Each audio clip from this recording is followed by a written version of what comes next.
Mga kapatid, hindi nyo ba napansin? Marami ng mga tao ang umaalis sa kani-kanilang mga relihiyon.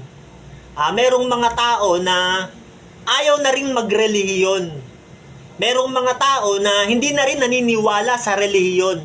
Alam nyo kapatid, sobra kasing pinasama ni Satan ang mga relihiyon. Meron kasing mga mangangaral na ginagamit si Satan na ginagawang pera-pera ang mga relihiyon. Kaya nangyayari, maraming mga tao ayaw na magrelihiyon. Sobra kasing pinasama ni Satan ang relihiyon sa mga mata ng tao. Alam niyo mga kapatid, napakahalaga ng relihiyon. At yan ang inaalis ni Satan.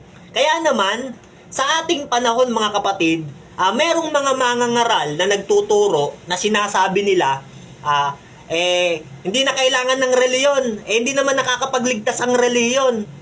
Wala naman binanggit sa Biblia na ang reliyon nakakapagligtas. Yan kapatid.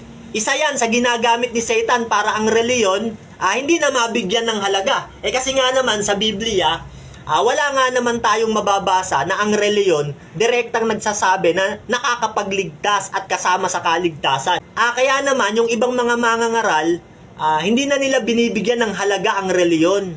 Kasi nga naman, hindi naman kasama sa kaligtasan. Ako mga kapatid, may sasabihin ako sa inyo.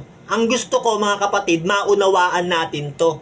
Kasi ako naniniwala mga kapatid, sa Biblia, ang pag-aaral ng Biblia ay hindi lahat letra por letra. Merong aral sa espiritu na sinasabi ang Biblia. Hindi lahat ng aral mababasa mo ng letra por letra. Ganito kapatid, no? Basahin natin sa aklat ng unang Korinto ng 2:10, ganito ang sabi.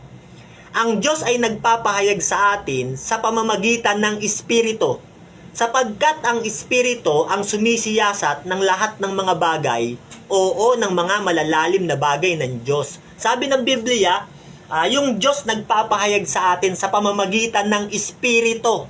Merong pahayag sa Espiritu. Kaya hindi lahat letra por letra mababasa mga kapatid. Ganito kapatid, para pag-aralan natin ang reliyon. Gaano ba kahalaga ang relihiyon sa Biblia?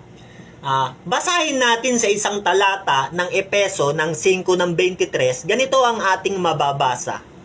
Kung paanong ang mga lalaki ay pangulo ng kanilang asawang babae, gaya rin naman ni Kristo na pangulo ng iglesia at tagapagligtas ng katawan. Ngayon kapatid, si Kristo ang tagapagligtas ng katawan, sabi ng Biblia. At ang katawan, yung iglesia, ay pinapalooban ng relihiyon.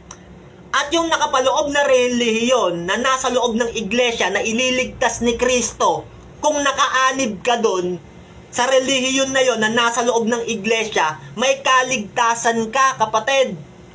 Kasi ililigtas ni Kristo ang iglesia. Siya ang tagapagligtas ng iglesia at nasa loob ng iglesia ang relihiyon. Kung kaanib ka sa relihiyon na nasa loob ng iglesia at si Kristo ang tagapagligtas ng iglesia, may kaligtasan ka kapatid. Yan kapatid, yan ang aral sa espiritu, hindi letra por letra.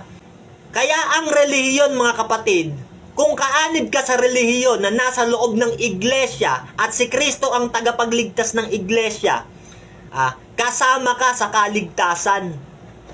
Yan kapatid, napakahalaga ng relihiyon sa Diyos. Ang iglesia ay binubuo ng iba't ibang sangkap at ang mga sangkap ay tayong mga Kristiyano.